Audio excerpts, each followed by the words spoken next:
ধরেন আপনার সামনে আসলো, মনে করেন ওই যে আমি পেপার মানি নিয়ে কথা বলেছিলাম না, কাগজের টাকা, এরপর আসছে ক্রিপ্টোকারেন্সি। কি আসছে? নাম শুনুন নাই? ইলেকট্রনিক মানি তো চলে আসছে, যে ইলেকট্রনিক মানি দিয়ে আপনারা লেনদেন করছেন না, এরপরে আসবে ক্রিপ্টোকারেন্সি। ক্রিপ্টোকারেন্সি মানে বিটকয়েন। এগুলো ভবিষ্যৎবাণী না, কিন্তু কিছু মানুষ মনে করে এগুলো ভবিষ্যৎবাণী। এগুলো ভবিষ্যৎবাণী না, এগুলো বর্তমান। অলরেডি পৃথিবীর কিছু কিছু দেশে চলে আসছে, হয়তোবা এদেশেও অচিরে আসবে।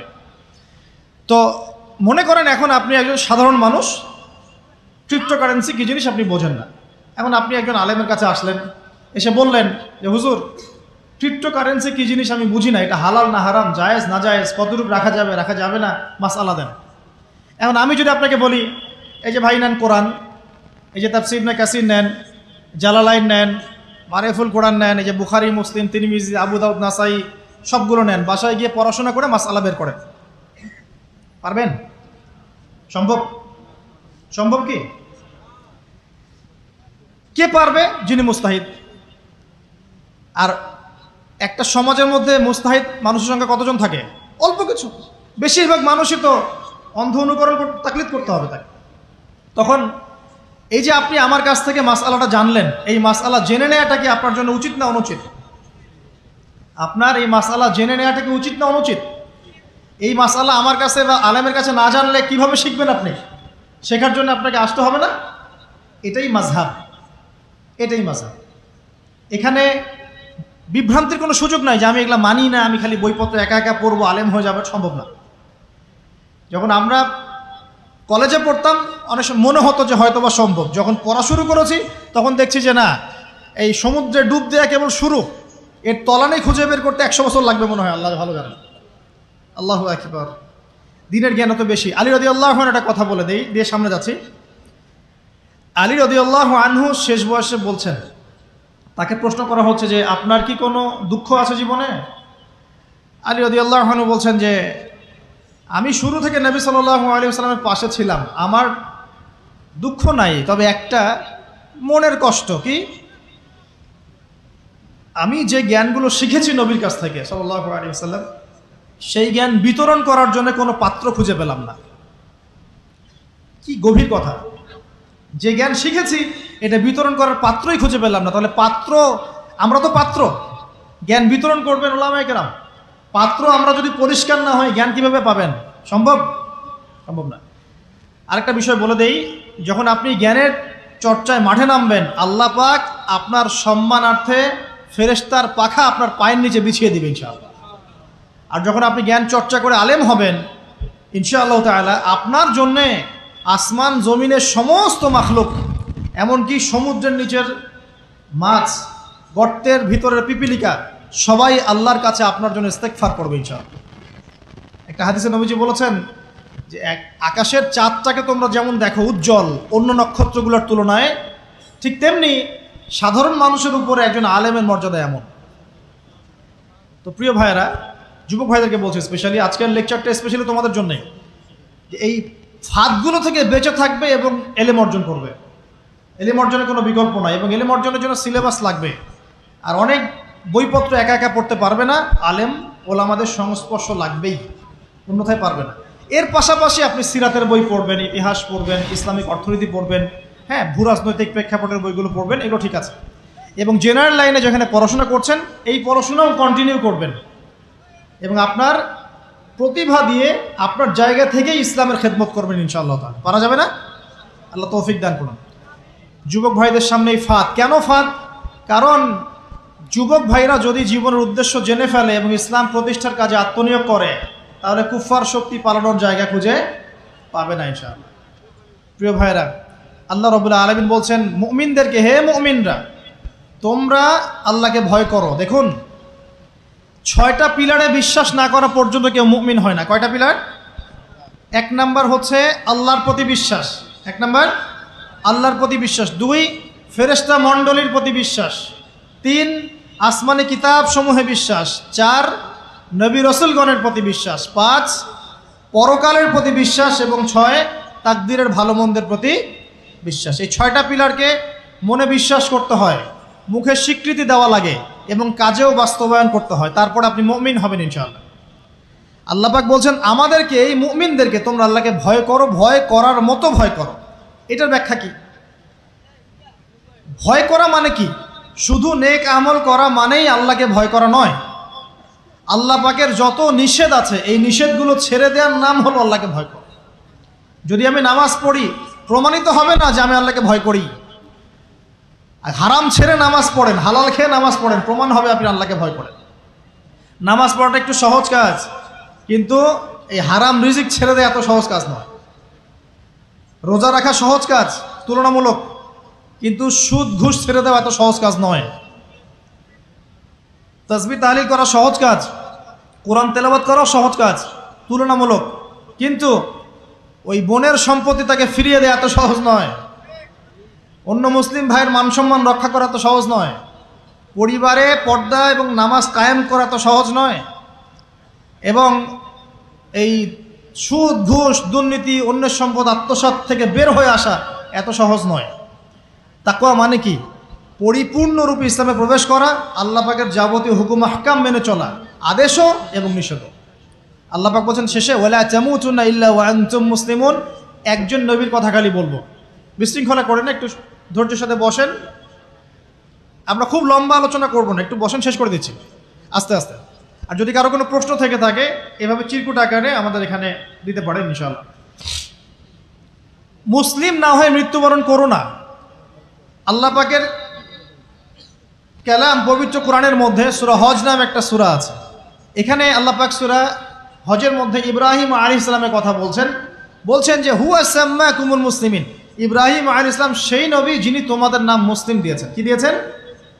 আচ্ছা, ইব্রাহিম আলাইহিস সালামের দুটো ঘটনা বলবো খালি, আমি আপনাকে ইসলাম দেখাচ্ছি কি জিনিস। দেখুন, তার স্ত্রীকে আল্লাহ পাক বলছেন রেখে আসো, হাজেরা আলাইহিস সালামকে রেখে আসো মক্কার কাবা ঘরের কাছে, যেখানে কোনো মানুষ নাই, কোনো খাবার পানি কিচ্ছু নাই, সাথে ছোট সন্তান ইসমাইল। দেখেন, রেখে আসার সময় কিন্তু ইব্রাহিম আলাইহিস সালাম আল্লাহকে বলেন নাই যে আল্লাহ আমি আমার স্ত্রী সন্তানকে ওখানে কেন রেখে আসবো, এর পিছনে যুক্তি কি, এর পিছনে বিজ্ঞান কি, এর পিছনে দর্শন কি জিজ্ঞাসা করেছিলেন? আল্লাহ পাক বলেছেন সামি'না আতা'না। সন্তান বড় হয়েছে, আল্লাহ পাক বলছেন তাকে জবাই করতে হবে। তিনি সন্তানকে গিয়ে বলছেন ইয়া বুনাই ইন্নী আরা ফিল মানামি আন্নী আসবাহুক, আমি স্বপ্নে দেখছি তোমাকে জবাই করছি, ফানজুর মাযা তারা, তোমার কি রায় আমাকে বলো। সন্তান বলছে এবার ইয়া আবাতি, হে আমার আব্বা, ইফআল মা তু'মার, আপনাকে যে আদেশ করা হয়েছে সে আদেশ আপনি পালন করেন। সাতাজিদুনি ইনশাআল্লাহু মিনাস সাবিরিন, ইনশাআল্লাহ আপনি আমাকে ধৈর্যশীল পাবেন। কে বলছে এটা? ইসমাইল। ইসমাইলের মধ্যে কি এখনকার তরুণদের জন্য আদর্শ নাই?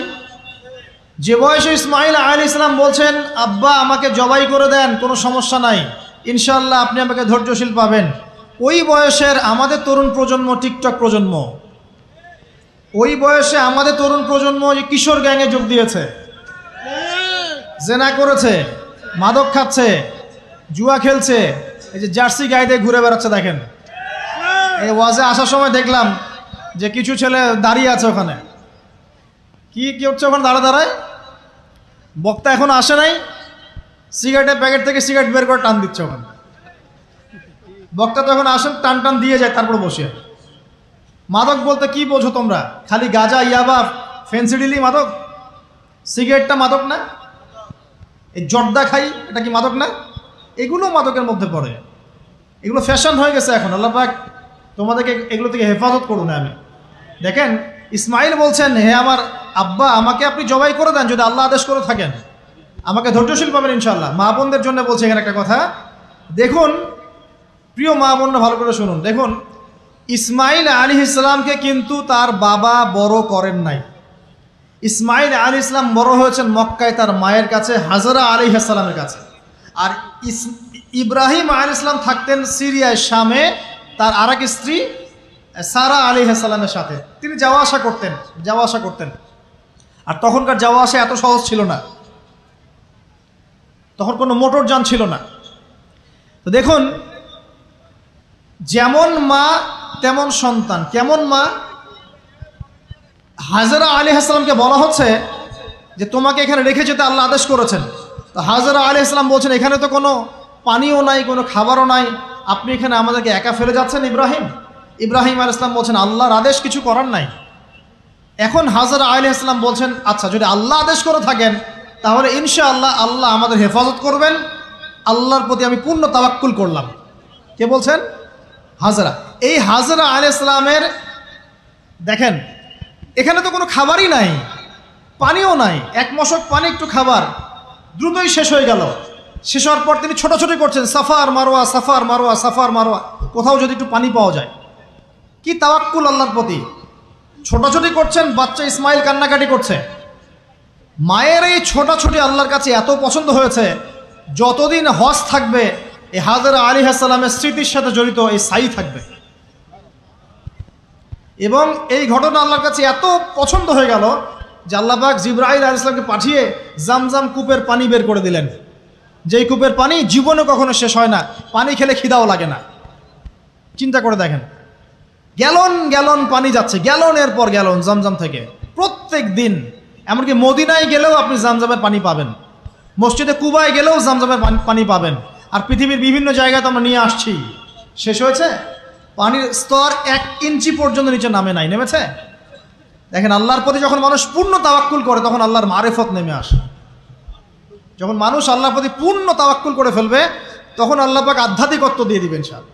এটা কি বিজ্ঞান দিয়ে ব্যাখ্যা করা যায়?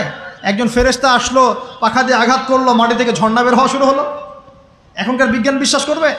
কোনো যুক্তি দর্শন বিশ্বাস করবে? করবে না।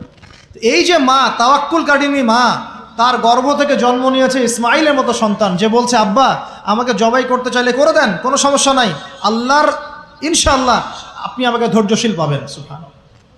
এই জন্য বলি আমাদের পরিবারের মায়েরা যদি হাজরা আলাইহিস সালামের মতো হতে না পারে তাহলে ইসমাইলের মতো প্রজন্ম তৈরি হবে না। অতএব প্রিয় মা ও বোনেরা, একটা নসিহত যথেষ্ট আপনাদের জন্য, যে নিজেরা হাজরা আলাইহিস সালামের মতো আল্লাহর প্রতি পূর্ণ তাওয়াক্কুল কারিনী হয়ে যান, নামাজ ছাড়িয়েন না। কোনো মহিলা যদি মাত্র 4টা কাজ করতে পারে, নবী সাল্লাল্লাহু আলাইহি ওয়াসাল্লাম বলেছেন জান্নাতে যাওয়ার জন্য সবগুলো দরজা খুলে দেওয়া হবে। 1 নাম্বার, কোনো মহিলা যদি 5 ওয়াক্ত নামাজ পড়ে, এখানে শুধু ফরজ নামাজের কথা বলা হচ্ছে, নফলের কথাও বলা হচ্ছে না। 2 নাম্বার, যদি একজন মহিলা রমজান মাসে সওম রাখে, ফরজ সওম, ফরজ রোজা, নফল রোজার কথাও বলা হচ্ছে না। 3 নাম্বার, যদি মহিলা একজন নারী যদি তার সতীত্বকে হেফাজত করতে পারে, পর্দা মেনে চলতে পারে। এই পর্দা বলতে আমরা ডিজিটাল বোরখা বোঝাচ্ছি না। পোশাকটা এমন হবে না যে পোশাক পরেও গায়ের কাঠামো কতটুকু আটোসাটোটা বোঝা যায়, এই বোরখা চলবে না। বোরখা এমন হবে না, পোশাক এমন হবে না যে বাহির থেকে ভিতরের অঙ্গ দেখা যায়, এই বোরখা চলবে না। পোশাক এমন হবে না যে পোশাকটা পুরুষদের পোশাকের সাথে সাদৃশ্য আছে, গেঞ্জি টি শার্ট পরা যাবে না। পোশাকটা এমন হবে না যেই পোশাকটা অমুসলিমদের সংস্কৃতির সাথে বা ধর্মীয় কালচারের সাথে সাদৃশ্য আছে, এমন পোশাকও চলবে না। যদি কোনো নারী 3 নাম্বার তার লজ্জাস্থানের হেফাজত করতে পারে, মানে শরঈ পর্দা মেনটেন করতে পারে। আর পর্দা করে যদি কলেজে গিয়ে আর ইউনিভার্সিটিতে গিয়ে সহি প্রেমে লিপ্ত হন তাহলেও পর্দা হবে না। কথা বোঝাতে পারছি না মনে হয়? পর্দা করেও যদি ইউনিভার্সিটিতে গিয়ে গ্রুপ স্টাডি করতে হয় গায়রে মাহরামের সাথে, এই পর্দাও চলবে না। পর্দা মানে পর্দা। পর্দা করে যে দুলা ভাইয়ের সাথে কুটুস কুটুস গল্প করা শুরু করেন, ইডিস পিডিস, চলবে না পর্দা। দেবর আর ভাবি, এখন দেখেন না, দেবর ভাবি, শালি দুলা ভাই, চাচাতো ভাই চাচাতো বোন, কোন জায়গায় সমাজ গিয়েছে জানেন? এমনও নিউজ বাংলাদেশে এসেছে, নাউজুবিল্লাহ বলতে বলতে রুচুতে বাঁধে, যে বাবা মেয়ের সাথে পর্যন্ত জেনা করে ফেলেছে। এই ঘটনা জানেন না? বাংলাদেশে একাধিক ঘটনা ঘটেছে। আস্তাগফিরুল্লাহ, ইন্না লিল্লাহি ওয়া ইন্না ইলাইহি রাজিউন। কোন যুগে আছেন চিন্তা করেন। কেউ কারো থেকে বাদ না, শিক্ষকের সাথে ছাত্রী, ছাত্রর সাথে শিক্ষিকা, বস আর কলিগ, মহিলা কলিগ বস, মহিলা বস, পুরুষ কর্মচারী, হ্যাঁ অমুক কর্মকর্তা তমুক কর্মকর্তা। মাঝখানে একটা সিসিটিভির ফুটেজ ফাঁস হয়ে গেল, দেখলেন না কি হইল? মনে আছে? ভুলে গেছেন মনে হয়। একটা টাইটেল, একটি সিসি ক্যামেরা সারা জীবনের কান্না, মনে নাই? ভুলে গেছেন আপনারা? হ্যাঁ এই যে মনে আছে। তো কে কার থেকে বাদ? ফুফাতো ভাই, চাচাতো বোন, হ্যাঁ, খালাতো বোন, খালাতো ভাই, মানে কাজিন, দেবর ভাবি, শালাদুল্লাহ ভাই, শালিদুল্লাহ ভাই, সব দেখবেন জেনা করতেছে না? পরকিয়া তো নিত্যদিনের ব্যাপার। পরকিয়া না করলে এখন পেটের ভাতই হজম হয়। বাসায় একটা স্ত্রী আছে, বাইরে 3-4টা মেয়ের সাথে টাঙ্কি মেরে বেড়াবে, কোনো সমস্যা নাই। সমস্যা কোথায় বলি? সমস্যা হচ্ছে যদি আপনার স্ত্রী থাকে একজন নেককার বা সতীসাধী নারী থাকে এবং তার পারমিশন নিয়ে যদি আপনি আরেকটা বিয়ে করতে যান, সমস্যা আছে। হালালভাবে বিয়ে করলে সমস্যা, বাইরে টাঙ্কি মেরে বেড়াবেন, কোনো সমস্যা নেই। বাসায় একটা স্বামী আছে, বাইরে আরও 2-4টা ছেলের সাথে ফোনে কথা বলে, কোনো সমস্যা নেই। আমরা এখন কি করি জানেন? আমরা জেনাকে প্রমোট করি, নগ্নতাকে প্রমোট করি, আর বিয়ে হালাল জিনিসগুলোকে আমরা ঢেকে দেই, বাধা দেই। বিয়ে করতে চান, দেখবেন বাধা পাবেন। জেনা করতে চান, বাধা পাবেন না। হ্যাঁ, বিশ্বাস করছেন না? বিয়ে করতে যে দেখেন খালি কত বাধা আসে, আর জেনা করতে যান, কোনো বাধা নেই। মদ খাইতে যান, কোনো বাধা নাই। লিগ্যাল কিছু পতিতালয় আছে আমাদের দেশে, লিগ্যাল,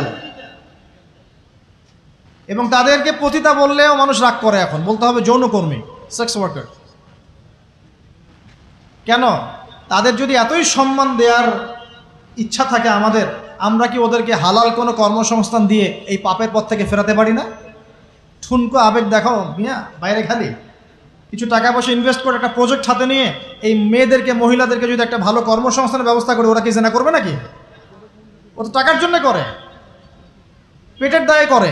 কোনো মেয়ে কি চায় নিজের ইজ্জত মানুষের কাছে বিক্রি করতে? কোনো মেয়ে চায় না। প্রিয় দিনী বোনেরা, পোশাক এই 4টা মূলনীতি মেনে চলবেন। পোশাক এমন হবে না, আটো-সাটো পোশাক চলবে না, পাতলা পোশাক চলবে না, বাইরে থেকে ভিতর দেখা যায়। পুরুষের পোশাক চলবে না, এবং অমুসলিমদের সাদৃশ্য আছে এমন পোশাক চলবে না। আপনি বাসায় কি পোশাক পরে থাকেন, আমরা এখানে তো কোনো রকম ইন্টারফেয়ার করতে যাচ্ছি না। বাইরে যদি গায়রে মাহরামদের সাথে বের হন, সামনে বের হন, তাহলে অবশ্যই আপনাকে এই পর্দা মেনটেন করেই আসতে হবে। এটা ইসলামিক লস। আর আল্লাহর আইন যদি আপনি না মানেন, আপনার কবর আপনার, আমার কবর আমার।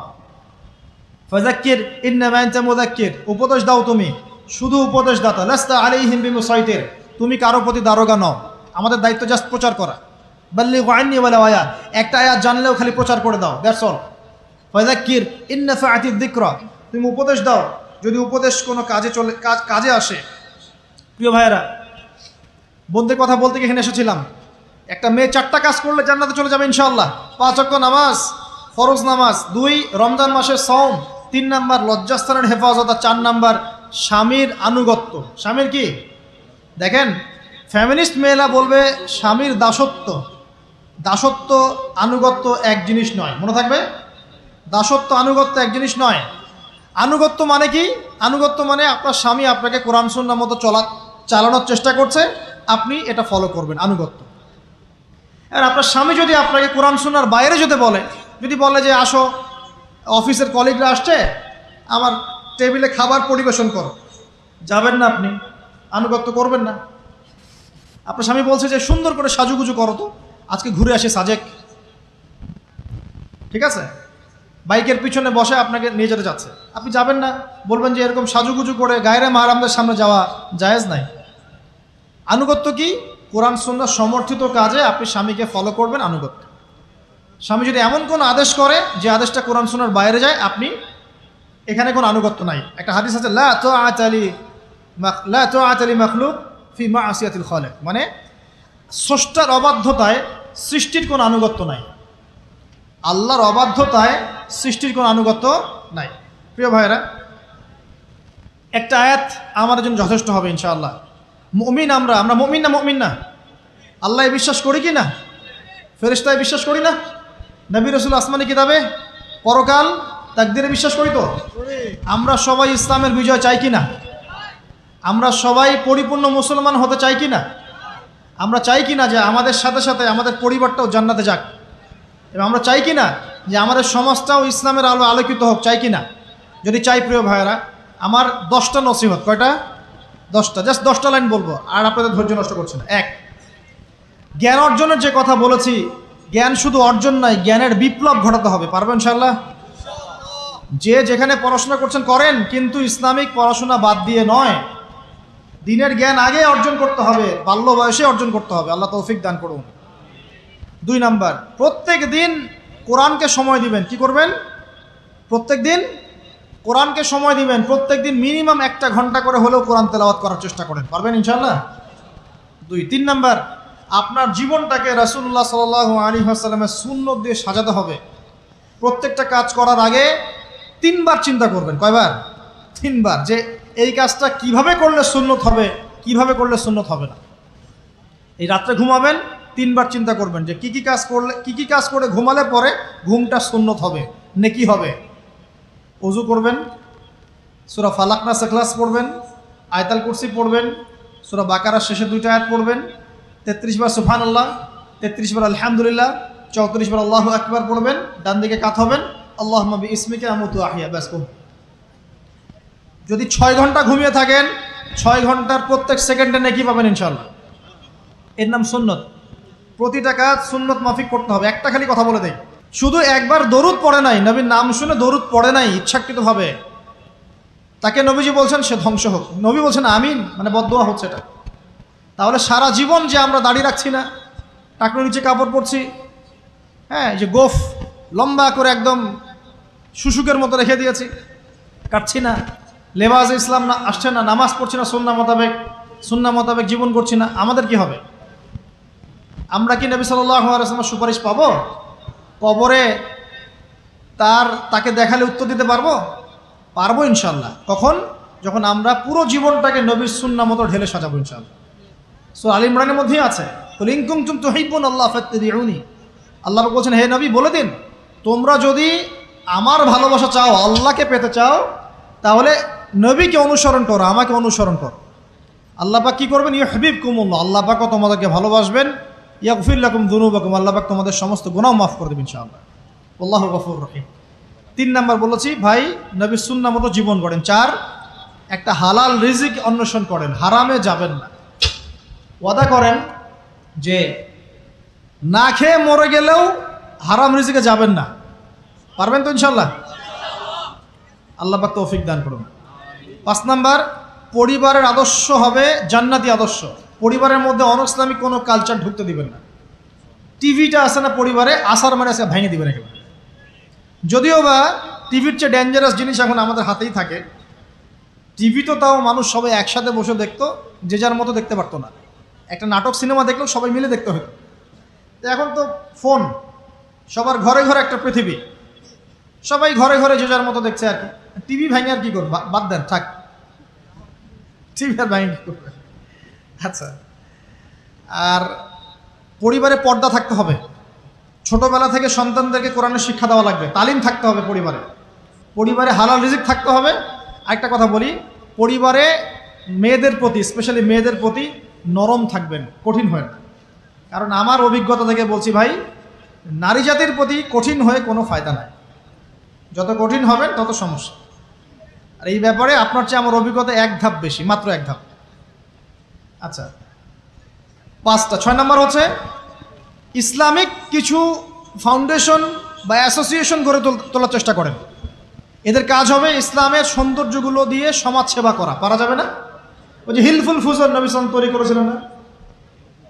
আচ্ছা, এটা শুধু ফাউন্ডেশন হতে হবে জরুরি না, এটা প্রতিষ্ঠানও হতে পারে, একটা মসজিদের উদ্যোগে হতে পারে, মাদ্রাসার উদ্যোগে হতে পারে, বা সামাজিক সংগঠনও হতে পারে, যার উদ্দেশ্য হচ্ছে ভালো কাজ করা। এই যে শীতকাল